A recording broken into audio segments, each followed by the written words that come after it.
नमस्कार. आवाज माझा वृत्तवाहिनीत आपल्या सगळ्यांचं स्वागत. वळीच्या काही ठळक घडामोडींकडे.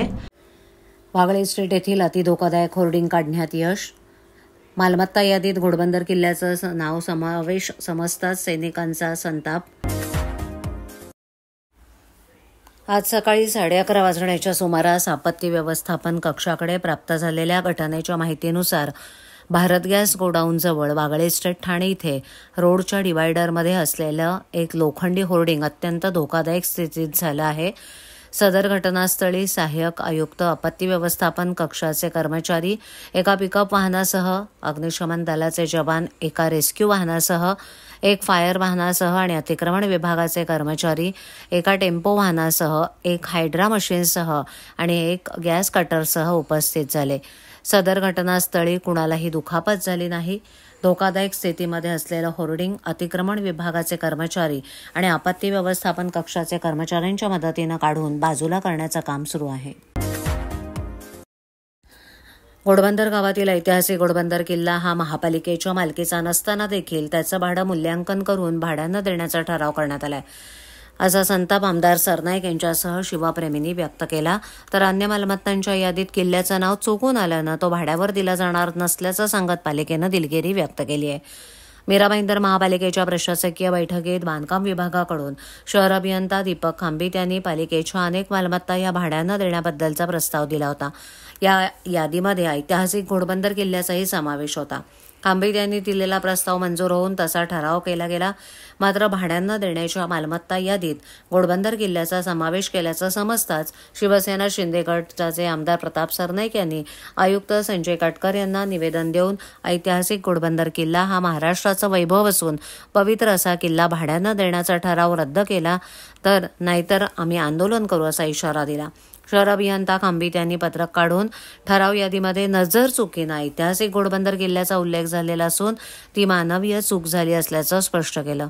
किल्ला हा महानगरपालिकेच्या मालकीचा नसल्यानं भाडेतत्वावर देण्याचा कोणताही मानस नाही. शिवप्रेमी आणि जनतेची दिशाभूल झाली याबद्दल प्रशासनाकडून दिलगिरी व्यक्त करण्यात आली आहे. तसंच सदरच्या ठरावात दुरुस्ती करून नव्यानं ठराव पारित करण्यात येईल असं प्रतिपादन आयुक्त काटकर यांनी केलंय. मुळात घोडबंदर किल्ला हा ऐतिहासिक असून छत्रपती शिवाजी महाराजांच्या पावन पदस्पर्श झालेला किल्ला आहे. पुरातत्व विभागाच्या अखत्यारीतील किल्ला पालिकेला केवळ देखभालीसाठी दिला असून भाड्यानं देण्याचा अधिकार पालिकेला नाही. पुरातत्व विभाग आणि शासनाची मंजुरी न घेता घोडबंदर किल्लाच भाड्यानं ठेकेदारास देण्याचा लाजिरवाणा प्रकार करणाऱ्या अधिकाऱ्यांवर कारवाईची मागणी अनेक शिवप्रेमींनी यावेळेला केली. राज्य सरकारच्या लाडकी बहीण योजनेचा एकूण खर्च 46,000 कोटी रुपये असल्याचं समोर आलंय. अर्थ खात्यानं 7,80,000 कोटीच्या कर्जाचा हवाला देत या योजनेवर आक्षेप घेतलाय. तरीही राज्य सरकारनं ही योजना राबवली आहे. या योजनेवरून शासन आणि प्रशासन यांच्यामध्ये मतभेद निर्माण झालेत. शिवसेना खासदार नरेश म्हस्के यांनी या विषयावर आपली प्रतिक्रिया व्यक्त केली आहे. त्यांनी सांगितलं की लाडकी बहीण योजना राज्यातील महिलांच्या सक्षमीकरणासाठी महत्त्वाची आहे. अर्थसंकल्पीय आव्हानं असली तरीही सरकारने या योजनेला प्राधान्य दिलं पाहिजे असं ते म्हणालेत. घेऊन राज्य असेल, केंद्र असेल, सरकार सुरू असतं, महानगरपालिका असतील आणि कर्जाचा बोजा आहे म्हणून आपण आपल्या योजना राबवायच्या नाहीत असं काही नाही आहे. ही योजना आहे ही राज्यातील दीनदलित, गोरगरीब, कष्टकरी महिला वर्गाकरता आहे.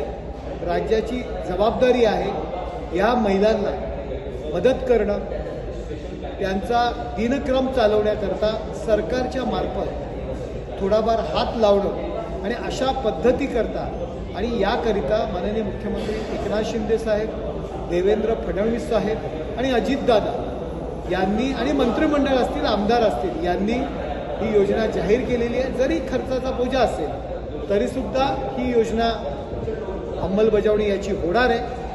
अर्थ खात्याने त्यांनी त्यांचं काम केलं असेल, त्यांना जमा किती, खर्च किती, किती लायबिलिटी वाढणार आहे हे दाखवणं त्यांचं काम आहे.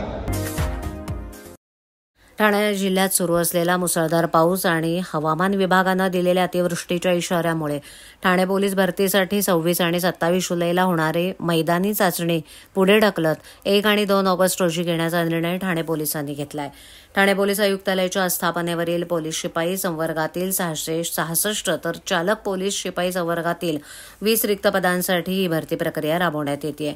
या भरती प्रक्रियेसाठी 26 आणि 27 जुलैला महिला उमेदवारांची मैदानी चाचणी साकेत मैदान इथे घेण्यात येणार होती. परंतु ठाणे जिल्ह्यात सुरू असलेला मुसळधार पाऊस आणि हवामान विभागानं दिलेल्या अतिवृष्टीच्या इशाऱ्यामुळे उमेदवारांची मैदानी चाचणी घेणं शक्य होणार नाही. त्यामुळे 26 आणि 27 जुलैला होणारी मैदानी चाचणी पुढे ढकलत ही चाचणी 1 आणि 2 ऑगस्ट रोजी घेण्याचा निर्णय ठाणे पोलिसांनी घेतला आहे. आज कारगिल विजय दिन. कारगिलच्या लढाईत भारतानं मिळवलेला विजय कारगिल विजय दिवस म्हणून साजरा केला जातो. या दिवशी कारगिलच्या लढाईत शहीद झालेल्या वीरांच्या आठवणी जागवल्या जातात. कारगिल विजय दिवस हा भारतीय सैन्याच्या शौर्याची आठवण सदैव जागृत ठेवणारा दिवस असून देशाबद्दल त्यागाची आणि सैनिकांप्रती कृतज्ञतेची भावना जागृत करणारा दिवस. संपूर्ण देशात 26 जुलैला कारगिल विजय दिवस साजरा केला जातो. इतिहासात हा विजय सोनेरी अक्षरात लिहिण्यासारखाच आहे. कारगिल युद्धात शहीद झालेल्या भारतीय सैन्याच्या शूर अधिकाऱ्यांच्या स्मृतिप्रित्यर्थ कारगिल विजय दिवस देशभरात साजरा करण्यात येतो. आज आनंद विश्व गुरुकुलमध्ये महाराष्ट्र गर्ल्स बटालियन युनिटच्या मार्फत कॅप्टन डॉक्टर सुरेश वंजारी यांच्या उपस्थितीत 25वा कारगिल विजय दिवस साजरा करण्यात आला. यावेळेला संस्थेचे अध्यक्ष विलास ठोसे, सचिव डॉक्टर प्रदीप ढवळ, खजिनदार अक्षर पारदनीस, विधी महाविद्यालयाचे प्राचार्य ॲडव्होकेट सुयश प्रधान, वैदेही कोळंबकर, व्यवस्थापनाचे अन्य सदस्य, एनसीसीचे प्रमुख प्राध्यापक धनश्री गवळी, शिक्षक आणि शिक्षकेतर कर्मचारी, विद्यार्थी वर्ग उपस्थित होता. कॅप्टन सुरेश वंजारी यांनी विद्यार्थ्यांना मार्गदर्शन केलं. कारगिल युद्ध आणि त्या युद्धातील प्रसंग मांडत असताना आपल्याला आपल्या देशातील सैन्याचा अभिमान वाटला. सगळेच भारावून गेले होते. ते आपल्या मनोगतात म्हणाले की कारगिल विजय दिवस हा देशासाठी अभिमानाचा दिवस असून या युद्धात शहीद झालेल्या तसंच उल्लेखनीय कामगिरी करणाऱ्या जवानांप्रती समाज आणि शासन कृतज्ञ राहील. कारगिल युद्धात बलिदान देणाऱ्या सैनिकांप्रती कृतज्ञता व्यक्त करतानाच त्यांच्या शौर्याचं स्मरण करण्यासाठी 26 जुलै हा कारगिल विजय दिवस म्हणून साजरा करण्याचा उपक्रम महत्त्वपूर्ण आहे. देशासह देशवासियांचं संरक्षण करण्यासाठी सीमेवर सैनिक अहोरात्र पहारा देतात. त्यावेळेला आपले सैनिक स्वतःसह कुटुंबाचाही विचार करत नाहीत, फक्त देशाचाच विचार करतात. देशासाठी प्राणार्पण केल्यानंतर त्यांच्या कुटुंबियांना आधार देण्यासह त्यांची जबाबदारी उचलणं हे आपलं सामाजिक कर्तव्य आहे. की आज आपण मुलांना सांगितलं आहे की सैनिकी अभ्यास किती महत्त्वाचा असतो आणि एनसीसी कॅडेटला काय सांगायला आपण पुढे 71 वॉरचं का कारगिल नाही 71 war is not Kargil, it is a Bangladesh. Actually basically 71 war I was not that, just before that I was retired. बाहेर आलो होतो मी.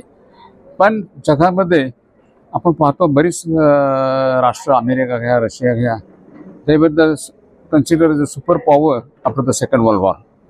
पण hats off to this Indira Gandhi prime minister who fought the war. That is a decisive battle. Decisive war होतं ते, म्हणजे fight करून आणि 15 दिवसात राष्ट्र दुभागून ईस्ट पाकिस्तान आणि वेस्ट पाकिस्तान केलं. त्यामुळे ते सुद्धा एक इंदिरा गांधी या बाबतीत अतिशय मोठं धाडस आणि अतिशय मोठे कर्तृत्ववान असं समजलं जातं.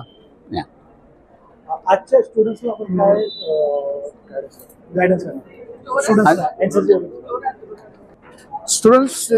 स्टुडंट्स करता हे करिअर आहे डिफेन्स सर्व्हिसेस ऑफिसर बनणं, किंवा ज्या मुलांनी शिक्षण झालं तर जवान बनणं. आज त्यांना पगार उत्तम झाले. ॲज अ ऑफिसर तुम्ही वयाच्या 19.5व्या वर्षी you get salary over 1,000 plus तुम्हाला इतरही फॅसिलिटीज आहेत, स्टेटस आहे, लाईफस्टाईल आहे आणि पेन्शनेबल सर्व्हिस आहे. पुष्कळ सुविधा आहेत तुम्हाला आज सर्व्हिसेस ऑफिस झाल्यानंतर. त्या स्टुडंट असतील ते 10वीपासूनच सुरुवात करायची, तर तो 10वीला बसतात. ती मुलं माझ्याकडे एप्रिलमध्ये येत असतात. पण आता गेल्या 4 वर्षामध्ये रिझल्ट हे उशिरा झाले, त्यामुळे आता ती सुरू झाली 10वीची बॅच माझी. आवाज माझावरील एखादी बातमी पाहिजे राहून गेली असल्यास यूट्यूबवरती तुम्ही पाहू शकता. तर मग नक्की सबस्क्राईब करा आवाज माझा. अशा ठळक घडामोडी शेवटी पुन्हा एकदा. वागळे स्ट्रीट येथील अतिधोकादायक होर्डिंग काढण्यात यश. मालमत्ता यादीत घोडबंदर किल्ल्याचं नाव समावेश समजताच सैनिकांचा संताप. आपल्या विभागातील काही सूचना अथवा समस्या असल्यास त्या आमच्यापर्यंत जरूर पोहोचवा.